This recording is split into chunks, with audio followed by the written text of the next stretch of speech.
The fire crackled against the dark stretch of desert sky, its smoke rising in slow, whispering threads that seemed to carry secrets up to the stars. The cowboy sat silent, his hat tilted low, watching the girl across from him. She sat hunched near the flames, her hands trembling as they clutched the coarse ends of her hair, what was left of it. "They cut it," she whispered, voice breaking like dry wood. Her eyes shone with tears that glistened in the firelight. "They cut my hair to shame me, cowboy. To break me, to make me small." The cowboy had no words at first. He'd seen cattle torn apart by wolves, men bleeding on battlefields, and families crushed under the weight of debt. But the sight of that girl's broken spirit struck him harder than any of it. There was something sacred about her pain, something too raw to be ignored. Her name was Nalan, meaning water lily, in her people's tongue, though tonight she felt anything but delicate. She was Apache, young and proud, once known for her long, black hair that reached almost to her waist. In her people's traditions, hair was more than beauty, it was memory, strength, a living connection to ancestors. To cut it was not just humiliation, it was theft of identity. She had been brought to him as a bride, not by choice but through arrangement. He had not asked for her, nor had she asked for him. Yet fate, with its cruel sense of humor, had bound their lives together. The rancher, his name was Thomas, was no stranger to hardship. He'd buried a wife already, lost a child before it had learned to walk, and carried the silence of those griefs like a second shadow. He had not planned on marrying again, but the world had other plans. Now here sat this girl, barely 18, stripped of the one thing she held most dear, weeping by the fire on a land that was not hers. Thomas shifted his weight, his boots crunching against the dirt. "Who did this?" he asked quietly, though he already guessed. Her shoulders stiffened. "The town women. They laughed at me. They said an Indian bride was no wife for a cowboy. They cut my hair while I fought and begged. Then they left me in the dust." Her voice cracked, but there was fire beneath the grief. "They wanted me to be less than a woman." Thomas's jaw tightened, a storm gathering in his chest. He could see their smug faces in his mind, the same women who scowled at him when he walked Nalan through the dusty main street, who whispered behind parasols that he'd shamed himself by wedding a savage. They were the ones who thought cruelty a virtue, who believed decency could be measured by skin color and language. "Look at me," he said softly. Nalan lifted her eyes, streaked with tears. "You are no less than any woman," Thomas told her. His voice carried the weight of truth, not flattery. "And no blade, no cruel hand, can take that from you." Her lips trembled, torn between disbelief and the fragile hope his words offered. She wanted to believe him, yet she had been taught by bitter experience that the world rarely offered mercy. The fire crackled louder, spitting sparks into the cool desert night. The cowboy leaned forward, pulling something from the inside pocket of his coat. It was a small pouch, worn from years of travel. From it, he withdrew a length of leather cord. His hands worked quietly, skillfully, braiding it with practiced ease.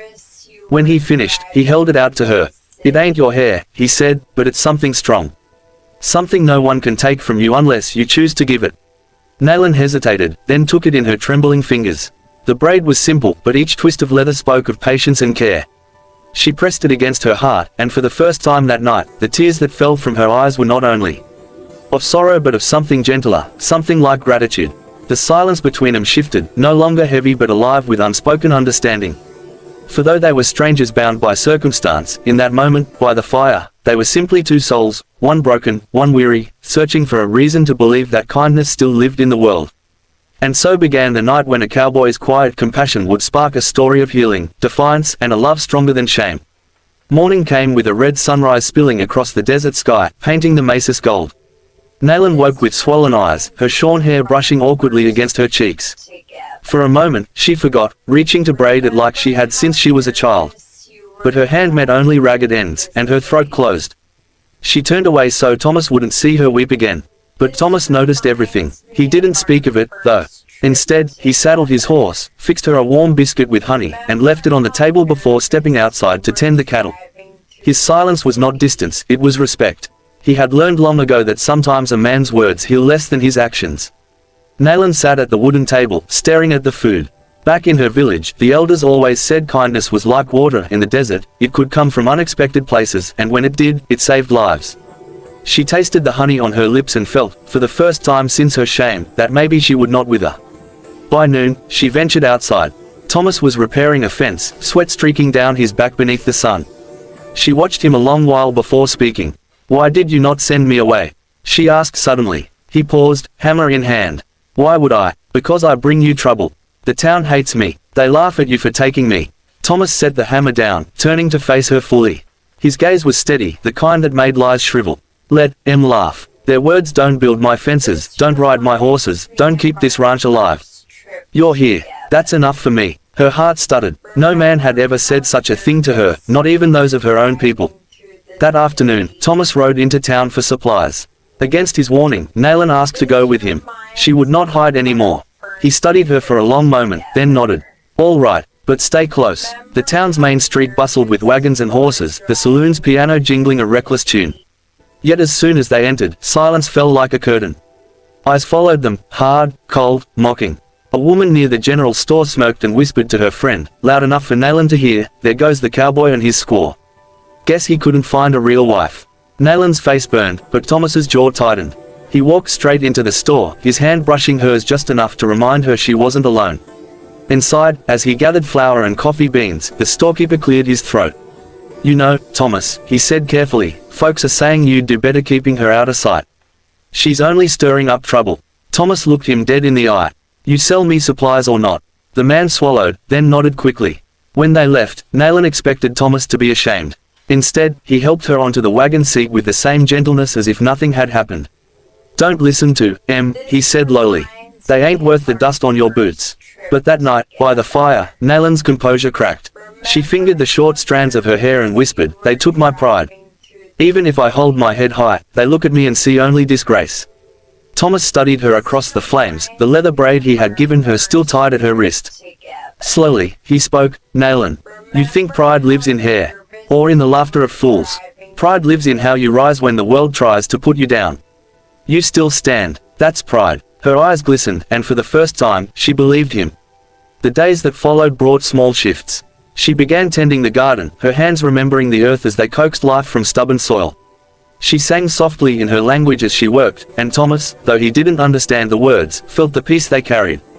One evening, as the sun bled orange across the horizon, Nayland asked him, "Do you miss her? Your wife before me?" Thomas was quiet a long while. "Every day," he admitted. "But grief don't mean I can't care for what's here now." She reached out then, timidly, placing her hand over his. And though neither spoke of it, something unspoken passed between them, an understanding that love could grow even from the ashes of sorrow and shame. But peace never lasts long on the frontier. Word came that a group of townsfolk, stirred by bitterness and prejudice, planned to petition the sheriff to drive Nayland away. "She don't belong here," they said. "She'll bring nothing but bad fortune." When Thomas heard this, his fury was a rare, thunderous thing. "If they want her gone," he growled, "they'll have to drag her over my dead body." Yet Nayland, overhearing, felt a different fire rise within her. She had known humiliation, but she would not know defeat. "No," she said firmly. "If they wish to shame me, let them face me. I will show them I am not weak." And so, with courage still raw but burning, she prepared for the night that would test not only her strength but the depth of the cowboy's loyalty. Night fell again, heavier than before, with a wind that carried whispers of doubt and cruelty from the town below. Nayland stood at the edge of the rancher's corral, her newly shorn hair brushing against her shoulders like a soft reminder of the mockery she had endured. The braid Thomas had given her remained tied around her wrist, a talisman of quiet strength. Thomas appeared beside her, silent but steady, like a mountain of protection. "Are you ready?" he asked. She nodded, gripping the braid tightly. She was terrified, but no longer broken. They rode into town together, the horses' hooves striking sparks from the dirt streets. Whispers swelled immediately, as they had expected, but Nayland did not look down. She held her head high, eyes forward, heart fierce. At the saloon, a cluster of townsfolk had gathered, their expressions a mix of curiosity, amusement, and malice. The leader, a burly man with a sneer like cracked leather, stepped forward. "That's her," he spat. "That's the bride who dares come here after what we've done." Nayland's chest tightened. She could feel the weight of their gaze, the expectation that she would cower. But then she remembered Thomas's words, "Pride lives in how you rise when the world tries to put you down." She drew a deep breath, and the fire of her ancestors seemed to pass through her veins. "I am Nayland," she said, voice clear, strong, echoing across the street. "I am an Apache woman. My hair is not my worth. My heart is not for you to judge. And this," she lifted the braid Thomas had given her, "is stronger than your cruelty." Gasps flooded through the crowd, followed by a tense silence. Thomas stood behind her, hand on the reins, his presence a shield of unwavering support. The burly man scoffed. "Words are easy. Let's see what you've got." Nayland took a step forward. She did not fight, she did not lash out. Instead, she reached into her satchel and pulled out a bundle of herbs, the scent of sage and cedar filling the street. Carefully, she began to light a small fire in the dirt, whispering prayers she had learned as a child. The smoke rose, curling in mesmerizing spirals. "This is for life," she said softly, "for courage, for healing. Let it remind you that cruelty cannot burn a soul that is strong." Slowly, the crowd's harsh laughter faltered. Some watched, mesmerized, as the smoke danced in the moonlight, its aroma soothing and purifying. A few children, hidden behind their parents' skirts, peered out, curiosity overcoming fear. Thomas caught her eye, and she smiled, a tiny curve of gratitude and awe. He nodded once, silently saying, "You are enough."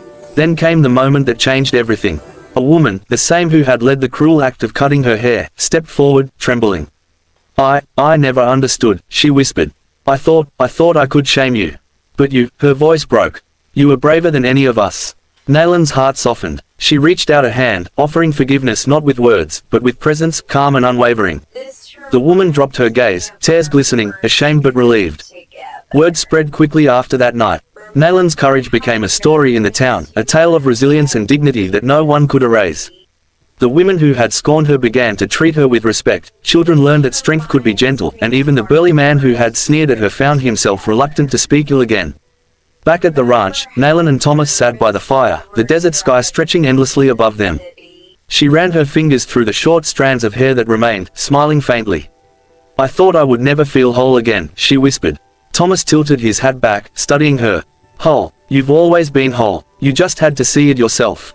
Her tears that night were different, they carried relief, triumph, and hope.